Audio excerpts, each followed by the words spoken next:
Okay, so you guys are probably going to have to excuse this one because this is within like the first 10 games that I played. But as I was rewatching it, I ended up realizing that this has some actual do's and don'ts of Cloak and Dagger. Because this was a game mode that was in the previous MGO2, and I do have a lot of experience with that game mode, and honestly, it's not my best one. I become way too impatient, and I messed up here because I ended up picking a class that didn't give me a stun gun. So all I have right now is CQC and my sleep grenades. And again, like I said, this video shows off some pretty decent do's and don'ts, and coming up right now is actually one of the ones that is for the defending team, which are the people with lethal weapons that are visible, and that is never stand still. It doesn't matter what the situation is, there is absolutely no reason that as a defending person with a fully automatic weapon that you should stand still. Because if you think about it, a lot of the things that the attacking team has, the people that are invisible, it only helps them if you stand still. And in a case like this where I didn't have a stun gun and all I had was a grenade, which wasn't going to do much in this situation, and my CQC, which did a lot, this guy literally just revealed the location of his entire team, gave me 800 points, and just made it easy for the rest of my team to do what they need to do. Why? Because he stood still. So again, never stand still. Keep it a shuffle, do what you need to do. With that being said, coming up is one thing that I did that was actually my fault, and that is that I became fixated on a target. My objective was to just clear him out, kind of like how I did right there, because I wanted to go for B, and all I was doing in this case was looking out for him, and he sees me. I don't freak out. I kind of stick to the shadows, which you should do, and where I messed up is I thought I could get him. And you got to keep in mind that your objective is not to take these guys out. Your objective is to grab the disc and take it back to your base.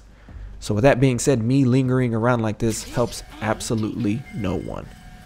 And because of that, because of my fixation, and because I just really wanted to get this guy, I ended up getting caught and I got killed.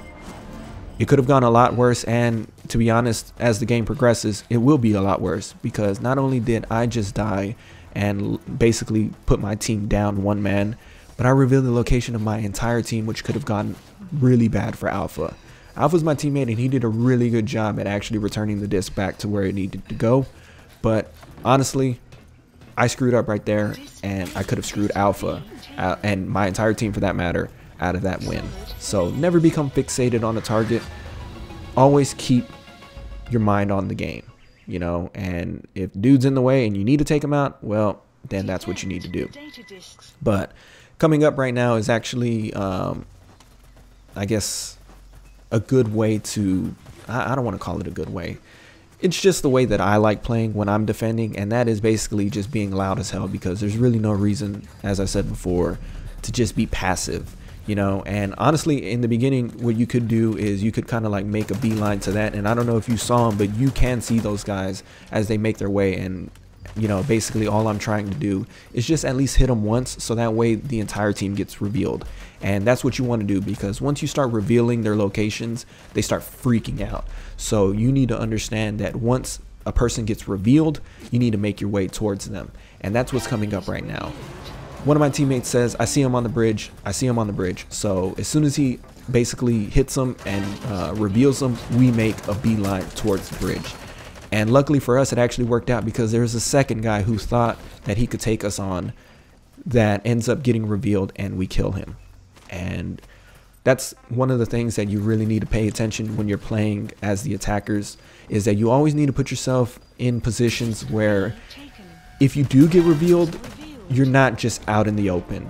And also, if you do get revealed, try to just keep the combat to a minimum, because as much as you want to fight them, it's very, very uneven at that point, because now not only are you fully visible, but you only have your stun weapons, which may or may not help you depending on what your loadout is. But since this is first day footage, there was really nothing that anybody could do at this point. They only had really stun guns and whatnot. But I really wanted to show off this gameplay, because like I said, I feel like some people are kind of doing things a little weird in Cloak and Dagger. And it's not so much that it's weird, it's just I can understand that they haven't learned it because they haven't played this game mode like I have. And again, I'm not the best at this. I honestly, I suck. This is my worst game mode. I'm not even ashamed to admit it. I become way too impatient, and you know, that's just what it is. I really can't explain anything outside of that.